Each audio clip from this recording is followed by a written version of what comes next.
ভাই এখানে 1000 টাকা আর একটা খাবারের বক্স আছে, চাইলে এখান থেকে আপনি যে কোনো একটা সিলেক্ট করে নিতে পারেন। তাহলে আমি খাবারটা বাদ দিয়ে টাকাটাই নিব। তবে ভাই একটা শর্ত আছে। আবার কি শর্ত ভাই?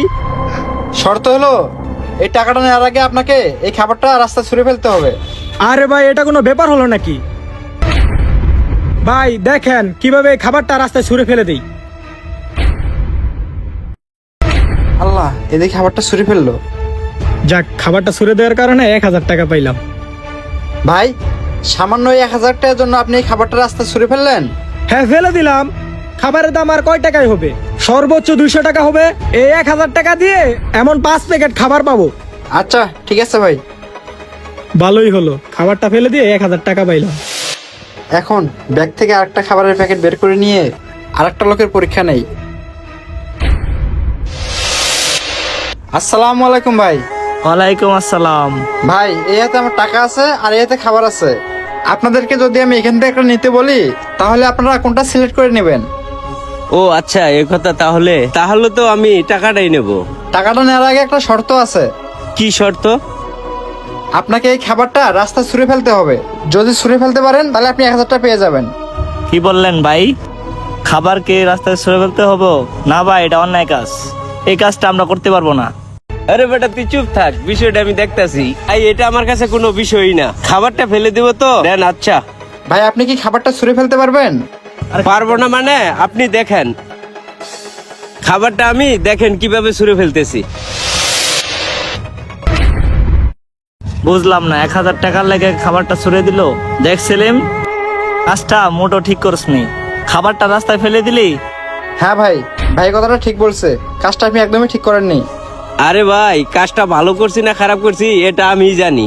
আপনাকে এত জ্ঞান দিতে হবে না। শুনেন ভাই, আপনাকে একটা কথা বলি। এই খাবারটার দাম সর্বোচ্চ 100 টাকা হবে। এই 1000 টাকা দিয়া আমি 10 প্যাকেট খাবার কিনতে পারবো। তাই এই খাবারটা ফেলে দিয়ে আমি 1000 টাকা নিলাম।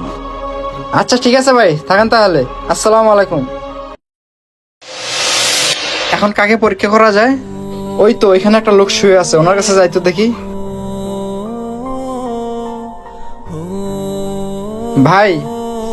জি ভাই, কিছু বলবেন? ভাই আমার হাতে এই দুটো খাবারের প্যাকেট আছে আর এই 1000 টাকা আছে। আপনাকে যদি আমি এখান থেকে একটা চুজ করে নিতে বলি আপনি কোনটা নেবেন? ভাই আপনি যেটা দিবেন আমি ওইটাই নিব। ভাই আমি দিলে তো হবে না, আপনাকে এখান থেকে একটা চুজ করে নিতে হবে। কোনটা নেবেন? যদি টাকাটা নেন তাহলে খাবারটা রাস্তা ছুঁড়ে ফেলতে হবে। এখন আপনি বলেন কোনটা নেবেন? ভাই এই দুনিয়াতে টাকা পয়সা কেই বা না চাই, কিন্তু এই 1000 টাকার জন্য এই খাবারটা আমি রাস্তায় ছুঁড়ে ফেলে দিতে পারবো না। ভাই আমার টাকার প্রয়োজন নাই, আপনি আমারে খাবারটাই দেন। কি বলেন ভাই, আপনার টাকার প্রয়োজন নেই? আপনি টাকা বাদ দিয়ে এই খাবারটা নেবেন? কিন্তু ভাই সবাই তো এই টাকাটা রেখে এই খাবারটা রাস্তায় ছুঁড়ে ফেলে দিল। ভাই দুনিয়াতে চলতে গেলে টাকার প্রয়োজন আছে, কিন্তু এই মুহূর্তে আমার টাকার প্রয়োজন নাই, আমার খাবারটাই প্রয়োজন। কি ব্যাপার, লোকটা টাকা নিতে চাচ্ছে না কেন? ও বুঝতে পারছি, লোকটা মনে হয় অনেক সৎ। আচ্ছা জিজ্ঞেস করে দেখি তো। আচ্ছা ভাই, আপনি এই টাকা বাদ দিয়ে খাবারটা কেন নিতে চাচ্ছেন? আমাকে একটু খুলে বলবেন? ভাই আমি টাকা বাদ দিয়ে খাবারটা কেন নিতেছি আপনি কি শুনতে চান? তাইলে শুনেন। এক সময় আমার টাকা পয়সার কোনো অভাব ছিল না। আমার ছেলে মেয়েদেরকে আমি টাকা পয়সা খরচ করে অনেক শিক্ষিত বানাইছে। এখন তারা অনেক বড় হয়ে আমারে বাড়ির থেকে বের করে দিছে, আর আমার যত সয় সম্পত্তি আছে সবগুলা তাদের নামে লিখে নিছে। আরেকটা কথা বললো ভাই, এক সময় আমার অনেক বড় ব্যবসা ছিল, কোটি কোটি টাকা কামাইছি, আমার টাকা পয়সার অভাব ছিল না। আর ভাই আজ দেখেন আমি রাস্তার ফকির। এখন আমি বুঝতে পারছি ভাই, এই দুনিয়ায় টাকা পয়সার কোনো মূল্য নাই। তাই আমি টাকা বাদ দিয়ে খাবারটাই নিতে চাইতেছি। ভাই আপনি আমাকে খাবারটাই দেন। ঠিক আছে ভাই, তাহলে আপনি এই খাবারটা নেন। আর একটা কথা ভাই, আজকের পর থেকে আর আপনাকে না খেয়ে থাকতে হবে না। আপনি তাহলে থাকেন, আমি চলে যাই। প্যাকেটটা খুলে খাবারটা খায় নেই, অনেক খিদে লাগছে। আরে কি ব্যাপার, খাবার প্যাকেটের ভিতরে দিয়ে টাকা? যাক, মহান আল্লাহ তাআলা যা করে তার বান্দার ভালোর জন্যই করে। সততার ফল আল্লাহ তাআলা ঠিক এভাবে দিয়ে রাখেন। তো বন্ধুরা, আমাদের ভিডিও ভালো লাগলে অবশ্যই লাইক কমেন্ট শেয়ার করবেন। নতুন কেউ হলে ফলো দিবেন। ধন্যবাদ সকলকে।